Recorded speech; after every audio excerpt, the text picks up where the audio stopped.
La cérémonie officielle de passation de commandement à la tête de la Direction générale de la police nationale que je préside ce matin marque la transmission de témoins entre l'inspecteur général de police Seydou Bokar Yak, directeur général sortant, et l'inspecteur général de police Mam Seydou Nour, directeur général entrant, nouvellement nommé par Monsieur le Président de la République, Bassirou Diomaye Diakhar Faye. Je mesure la solennité de cet acte et ce qu'il représente pour vous, messieurs les directeurs généraux de la police nationale et vos familles, mais au-delà pour toute la police nationale. Aussi, voudrais-je saisir ce moment pour témoigner la reconnaissance de la nation à tous ces fonctionnaires de police dont les nombreux sacrifices au quotidien contribuent à garantir la paix, la tranquillité et la sécurité de nos concitoyens. Je formule également des prières pour le repos de l'âme de nos défunts, ainsi que pour un prompt rétablissement de nos malades et des blessés. Inspecteur général de police Seydou Bokar Yak, vous venez de boucler 3 années à la tête de cette prestigieuse institution qu'est la police nationale. La tâche a été ardue, mais vous vous y êtes attelé avec dévouement et engagement.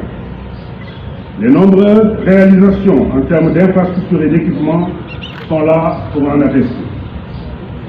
En outre, vous avez conduit plusieurs réformes majeures qui, j'en suis sûr, vont rendre plus efficace la police nationale.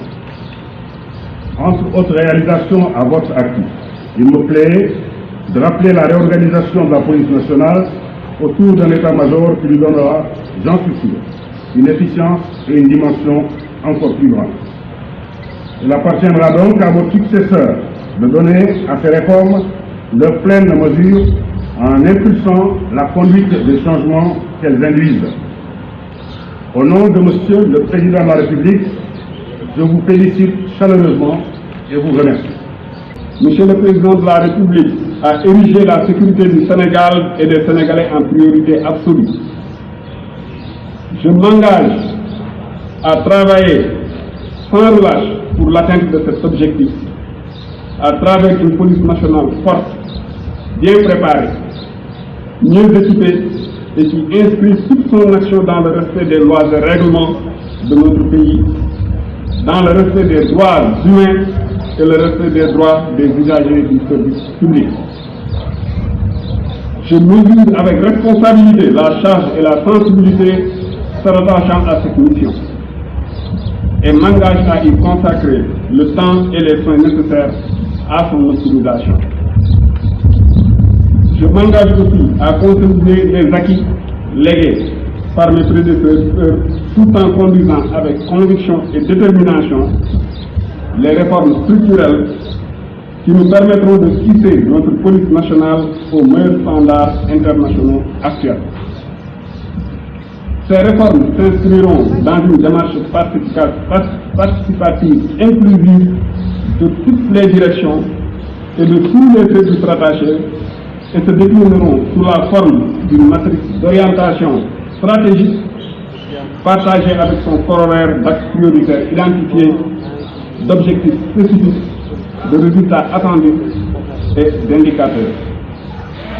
À cet effet, compte tenu des urgences identifiées qui requièrent de ma part une attention particulière, je m'emploierai à réconcilier la population et sa police nationale en instaurant un climat de confiance mutuelle et en faisant participer activement la population à l'offre de sécurité qui intègre les attentes et les besoins des citoyens dans les missions de police.